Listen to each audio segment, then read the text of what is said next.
ഓം ശ്രീ ഗുരുഭ്യോ നമ. സാധന ചെയ്യുന്ന പലരും അമ്മയോട് ചോദിക്കാറുണ്ട്, എനിക്ക് ആധ്യാത്മികത പുരോഗതി ഉണ്ടോ അമ്മേ? ഒരു സംസംഗവേളയിൽ അമ്മ എല്ലാവർക്കുമായി അതിനുത്തരമരളി. മക്കളെ, ആധ്യാത്മിക പുരോഗതി പുറമേ കാണാൻ കഴിയുന്ന ശാരീരിക മാറ്റങ്ങളല്ല, അത് ആന്തരികമാണ്. സാഹചര്യങ്ങളോട് മക്കളുടെ മനസ്സെങ്ങനെ പ്രതികരിക്കുന്നു എന്നതാണ് ആധ്യാത്മിക പുരോഗതി അളക്കാനുള്ള അളവുകോൽ. വിവിധ സാഹചര്യത്തിൽ പഴയതിനേക്കാൾ മനസ്സിൽ ശാന്തത നിലനിർത്താൻ കഴിയുന്നുണ്ടെങ്കിൽ അത് പുരോഗതിയാണ് മക്കളെ. ദുഃഖവും അസ്വസ്ഥയും ഉണ്ടായാലും വേഗം അതിൽ നിന്നും മോചനം നേടുന്നുണ്ടെങ്കിൽ അതും ആധ്യാത്മിക പുരോഗതിയുടെ ലക്ഷണമാണ്. സ്തുതിക്കുന്നവരെയും നിന്ദിക്കുന്നവരെയും പണ്ടത്തേക്കാൾ കൂടുതൽ സമഭാവനയോടെ കാണാൻ കഴിയുന്നുണ്ടെങ്കിൽ അതും പുരോഗതി തന്നെ. ഈ പുരോഗതി വേഗത്തിൽ സാധിക്കണമെങ്കിൽ ഗുരുവിനൊപ്പം കഴിയുക തന്നെ വേണം.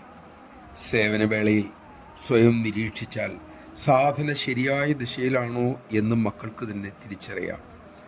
അപ്പോഴാണ് പത്തി താഴ്ത്തിക്കിടക്കുന്ന മനസ്സിലെ പല ഭാവങ്ങളും ചീറ്റി വിടർത്തി പുറത്തു വരുന്നത്. അവ തൻ്റെ ഉള്ളിൽ ഉണ്ടെന്ന് അറിയുന്നത് തന്നെ സാധനയിലെ പുരോഗതിയാണ്. ദുർവാസനയും സദ്വാസനയും ഒരുവനെ തിരിച്ചറിഞ്ഞു തുടങ്ങുന്നത് പോലും പുരോഗതിയുടെ തുടക്കമാണ്. മക്കളെ, അമ്മയുടെ ചില മക്കൾ എത്രയോ ദൂരെയാണെന്നും അവർ എന്തു ചെയ്യുമ്പോഴും അമ്മയെ ഓർക്കും. അവർക്ക് അമ്മയോട് അത്ര സ്നേഹമാണ്. അവരുടെ ആ ത്യാഗം, പ്രേമം, അത് മാത്രം മതി അമ്മയ്ക്ക് തൃപ്തിയാകാൻ. അവരുടെ മനസ്സിൽ അമ്മ മാത്രമേ ഉള്ളൂ.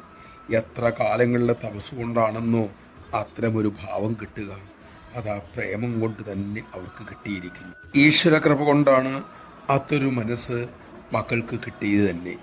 പൊന്നുമക്കൾക്ക് ആയുസ്സും ആരോഗ്യവും കൊടുത്ത് ആ കൃപ തന്നെ രക്ഷിക്കട്ടെ. നമഃ ശിവായ. നമുക്ക് സ്വയം പരിശോധിക്കാം. നാം എവിടെ നിൽക്കുന്നു എന്ന് സ്വയം തിരിച്ചറിയാം. അതിനുശേഷം സ്വയം മാറാൻ ശ്രമിക്കാം. അതിനുള്ള ശക്തിക്കായി അമ്മയോട് തന്നെ പ്രാർത്ഥിക്കാം.